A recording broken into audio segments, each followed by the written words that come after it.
मैं Indian team को मुबारकबाद देना चाहता हूँ, फाइनल में पहुंचे। मैं जे शाह को मुबारकबाद देना चाहता हूँ, मैं बीसीसीआई को मुबारकबाद देना चाहता हूँ, मैं आईसीसी को मुबारकबाद देना चाहता हूँ कि आप लोगों ने जो पूरा प्लान किया था कि किसी न किसी तरीके से दुबई में पूरा टूर्नामेंट शिफ्ट हो जाए, वो हो गया। और हम जो हैं ये शिफ्ट हो जाए और अब इस कंडीशंस का पूरा फायदा उठाएं, क्योंकि 2017 में तो हम पाकिस्तान से फाइनल हारे थे।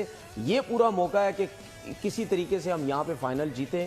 पूरा टूर्नामेंट तो शिफ्ट नहीं हुआ, इंडिया के मैचेस थे वहाँ पे, सब टीम ने वहाँ ट्रैवल किया, पिचेस इनकी मर्जी से बनी, सब कुछ हुआ, जिसकी वजह से इनकी टीम फाइनल में पहुंची। मैं मानता हूँ बहुत ज़बरदस्त क्रिकेट खेली, सब कुछ खेली। पाकिस्तान खेलते, पाकिस्तान में आके मैचेस जीतते, बेशक फाइनल पहुंचते, कुछ भी होता, समझ आती कि चले जी मुश्किल कंडीशन थी स्पेशली स्पिनर्स के लिए। यहाँ पे टीम भी बॉलिंग भी आपको ज़रा डिफरेंट किस्म की खिलानी पड़ती, क्योंकि सबको पता था कि यहाँ पे स्पिनर्स का कोई रोल नहीं है, मारी मार है, फास्ट बॉलर की मारी मार है। पैट कमिंस सामने आए हैं, उन्होंने कहा जी कि इंडिया को एक एक्स्ट्रा एडवांटेज है कि इंडिया जो है वो कहीं ट्रैवल नहीं कर रहा, बल्कि एक ही जगह के ऊपर जो है वो रहकर खेल रहा है। फिर जो नासिर हुसैन है, उन्होंने भी ये बात बोली है कि इंडिया को इस टूर्नामेंट में एक्स्ट्रा एडवांटेज है कि इंडिया जो है दुबई के अंदर एक ही होटल में रुकेगा और एक ही ग्राउंड में जो है वो खेलेगा। इंडिया को एक अनड्यू फेवर मिल रही है दुबई के अंदर कि उनका होटल एक है, इवन कि उनके क्रिकेटर्स का बेड भी एक है, उनको कहीं पे मूव करने की जरूरत नहीं है, एक ही वेन्यू है और उस एक वेन्यू के मुताबिक उन्होंने टीम अनाउंस किया। तो एडवांटेज इंडिया को मिला है as compared to all other या रेस्ट ऑफ द 7 टीम। लेकिन दुबई के अंदर इंडिया कभी भी कोई बहुत अच्छी टीम नहीं रहा, इंडिया ने खुद को ठीक किया है। प्लस ये है कि अगर आप ये देखें ना कि उन्होंने स्कोर बनाया किस तरह से है, जिस तरह से वो सिंगल्स और डबल्स ले रहे थे, बाकी टीम्स भी ले सकती थी। There was not a big deal. आप देखें कि पाकिस्तान भी ले सकता था, पाकिस्तान के पास ही मौका था, सिंगल्स और डबल्स लेते, गेम को समझते। मतलब अगर कोई ये कह रहा है कि नहीं वो इंडिया तो वहां पर एक ही जगह पर था, बाकी टीम्स को प्रॉब्लम आ रही थी, तो बाकी टीम्स क्या दुनिया भर में जहां मैचेस होते हैं वहां पर ट्रैवल नहीं करती हैं, और वहां क्या ट्रैवल करने के बाद वो मैचेस जीतती नहीं है। मतलब अगर इंडिया अनबीटेबल है, चलो यहाँ पे तो ठीक था, 2023 के अंदर तो इतने सारे वेन्यूज थे, जगह जगह पर जाकर मैच खेला और मैच जीता, तब आप लोग क्या कहेंगे? मतलब किसी की जीत को ना सेलिब्रेट करना चाहिए। फाइनल पाकिस्तान से उठा के इंडिया ने यूएई में पहुंचा दिया है।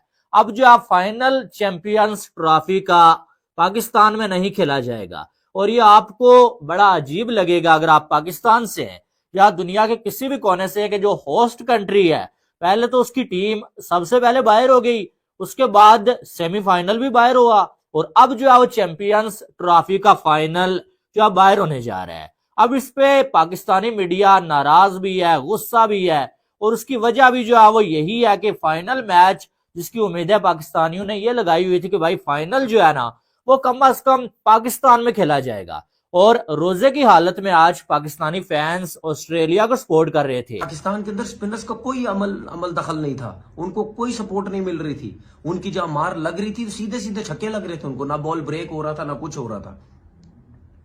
तो वहां आते तो पता चलता ना, वहां आई नहीं दुबई में बस। अच्छा क्रिकेट भी सिर्फ दुबई में खेली, हाल चेक करो। और भाई अगर उधर खेलनी थी तो कहीं शारजा चले जाते, कहीं अबू धाबी चले जाते, कहीं और खेल लेते। क्रिकेट भी सिर्फ दुबई खेली गई। ये देखे बात सुने, कोई माने ना माने, कोई बोले ना बोले, ठीक है, मुझे पता है ना हमारे यूट्यूबर जो क्रिकेटर है गंदे, ठीक है, कुछ गंदे क्रिकेटर्स, मुझे पता है वो चमचागिरियां करनी है, उन्होंने इंडिया की चमचागिरियां करनी है, इंडिया की तारीफें करनी। हम 10 साल खेलते रहे दुबई में, अभी भी हम कह रहे हैं कि हमसे ज्यादा एडवांटेज इंडिया को मिलेगा, तो ये गलत बात है। मतलब हम क्लेम नहीं, बाकी टीमें शायद कह भी दें, मगर हम नहीं ये कह सकते कि हमें एडवांटेज वो नहीं मिला जो इंडिया को मिला दुबई में। हमारे तो सारे प्लेयर ही वहां पे खेल खुल के बड़े हुए हैं एक तरह से, हमने 10 साल वहां पे क्रिकेट खेली है। नासिर हुसैन और अथरटन ने जो स्टेटमेंट दिया अबाउट पिच कंडीशंस, एक ही जगह इंडिया का खेलना, और दूसरा सकलैन मुश्ताक का आपने जो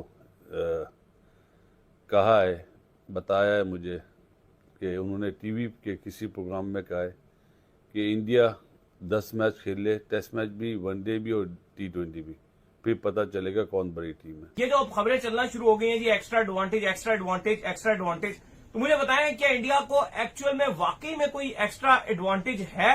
अगर है तो वर्ल्ड कप 2023 में उन्होंने एक्स्ट्रा एडवांटेज क्यों नहीं लिया था, जहां पर उन्होंने 9 के 9 मैचेस जीते थे और डिफरेंट वेन्यूज के ऊपर जो अपने सब मैचेस जाकर खेले थे। अब एक्सक्यूजेस चलने क्यों शुरू हो गए? अभी बात तो ठीक है कि इंडिया के पास एक्स्ट्रा एडवांटेज है, क्योंकि इंडिया एक ही जगह पे खेल रही है, एक ही कंडीशन में खेल रही है, ये बात सच है। लेकिन अब वसीम अकरम ने भी बात ये की, उन्होंने कहा कि भाई आप इसके ऊपर लेम एक्सक्यूजेस मत बनाओ कि इसलिए इंडिया जीत रहा है। हकीकत बात यह है कि ठीक है, अगर एडवांटेज है भी, अगर ये ना भी होता, मैं और आप ये पहले भी बात कर रहे थे कि अगर इंडिया लाहौर आ जाता तो जितना फ्लैट विकेट इंडिया को लाहौर में मिलना था, तो उनके सारे प्लेयर स्ट्रोक मेकिंग प्लेयर हैं, वो शायद ज्यादा अच्छा खेलते। बहुत लोग ये बात कर रहे हैं कि यार इंडिया के पास तो बेनिफिट था, ग्राउंड वही थी, ये सब था, वो सब था। इंडिया ने खुद को ना मनवाया है। अगर इंडिया के पास दुबई की कंडीशन थी ना, तो इंडिया ने अपना पहला मैच भी जीता। आप देखिए, पहला मैच भी मुश्किल था, आसान नहीं था। बांग्लादेश की टीम थी मगर वो टिक गई थी, उन्होंने रन्स भी स्कोर कर लिए थे, उनकी फील्डिंग भी अच्छी थी, आपको अच्छा नजर आया मैच उनका। तो इंडिया ने अपना पहला मैच भी विन किया था। उसके बाद दूसरा मैच जहां तक था पाकिस्तान के लिए, वो पहला मैच था, वहां पर वो एक कंसिस्टेंट विन के साथ जा रहे हैं आईसीसी के टूर्नामेंट्स के अंदर। अगर 2023 से मैंने, क्योंकि बहुत ज्यादा क्रिकेट को फॉलो करना 2023 के बाद शुरू किया, तो 2023 का वर्ल्ड कप जो था, उसके बाद 2024 का वर्ल्ड कप, 2025 की चैंपियंस ट्रॉफी, कंसेक्यूटिव 3 इवेंट्स के अंदर उन्होंने बहुत अच्छी कारकर्दगी दिखाई है। At least they became the finalist. 2024 की तो खैर वो ट्रॉफी भी ले गए। अभी चैंपियंस ट्रॉफी में क्या होता है क्या नहीं होता, I don't know about it, लेकिन ये है कि अच्छा खेलें और किसी को सपोर्ट करना चाहिए, अच्छे खेलने वाली टीम को सपोर्ट करना चाहिए। ऐसा नहीं होता कि आप हमेशा से सेल्फिश होकर बात करें। अब रही बात कि क्या इंडिया को एडवांटेज है, ऑफ कोर्स है। मतलब बाकी सब ने अपने टीम जो है वो कैसे अनाउंस की, किसी ने कराची का वेन्यू देखा, किसी ने पिंडी का भी देखा, लाहौर का भी देखा और दुबई का भी देखा। सब ने 4 वेन्यू देखकर टीम अनाउंस की है, सब ने, मगर इंडिया ने एक ही वेन्यू देखकर टीम अनाउंस की है। तो ये इसमें कोई हर्ज नहीं। मगर मेरा एक और मेरी राय भी है, उसमें ये है कि सबको पता है यहां पे कोई भी बाउंसी ट्रैक नहीं है एशियन ट्रैक ही। मतलब ठीक है, पाकिस्तान में पार्टी विकेटें होती हैं, मगर जिस 2 टीमों ने फास्ट बॉलर की फौज लेके आई थी, 2 टीमें 5-5 फास्ट बॉलर रखे थे, दोनों टीमें सबसे पहले बाहर हुई हैं। एक हम पाकिस्तान, दूसरा इंग्लैंड। मतलब किसने कहा आपको इन ट्रैक के ऊपर भी आप 5-5 फास्ट बॉलर लेके? सबको ये लग रहा है ना कि इंडिया, मुझे याद है इंडिया की टीम अनाउंस हुई कि 4 उन्होंने स्पिनर अनाउंस कर दिए, बाद में फिर वरुण चक्रवर्ती को अनाउंस कर दिया, जायसवाल को ड्रॉप करके उन्होंने। तो उस वक्त लगा कि यार एक और स्पिनर उन्होंने ऐड सिस्टम फाड़ देंगे, वो बड़ा मशहूर जुमला था। आज ऑस्ट्रेलिया जो है वो तहस नहस कर दिया इंडिया ने, और प्रोग्राम जो है वाड़ कर रख दिया। आज हमने इंडिया की ओवरऑल परफॉर्मेंस देखी।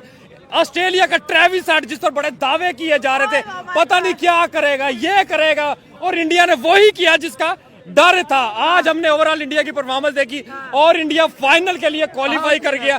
मैं कहता हूं कि जीत का मुस्तहिक जो है वो विराट कोहली है, श्रेयस अय्यर है, जिन्होंने परफेक्ट बॉल बैटिंग की है। को बोलूंगी ट्रेविस हेड को। नमस्कार दोस्तों, वेलकम बैक माय वीडियो। दोस्तों, आपने देखा होगा कि इंडिया ने ऑस्ट्रेलिया को सेमीफाइनल में हराया, तो पाकिस्तान के तनवीर अहमद बोल रहे हैं इंडिया ने चीटिंग करके ये मैच जीता है। यानी उन्होंने आईसीसी को भी बता दिया कि आईसीसी बीसीसीआई का फेवर कर रही है और टीम इंडिया को एक ही ग्राउंड पर खिला रही है। तो भाई इनको समझना चाहिए कि इंडिया पाकिस्तान क्यों गया नहीं है, क्योंकि वहाँ पर उनको सिक्योरिटी प्रॉब्लम थी। बाकी आप किसी भी कंट्री के लिए बोलते कि इस कंट्री में खेलने के लिए मैं रेडी हूँ, तो इंडिया वहाँ के लिए एग्री हो जाता। तो दोस्तों, आपको क्या लगता है? तनवीर अहमद और पाकिस्तान की कुछ और मीडिया भी बोल रही, तो इनके बारे में आपकी क्या सोच है, मुझे कमेंट करके जरूर बताएं। और दोस्तों, वीडियो पसंद आए तो वीडियो को लाइक करें, शेयर करें और चैनल को सब्सक्राइब कर लें मुझे सपोर्ट करने के लिए। मैं मिलता हूँ न्यू वीडियो में न्यू कंटेंट के साथ। जय हिंद दोस्तों।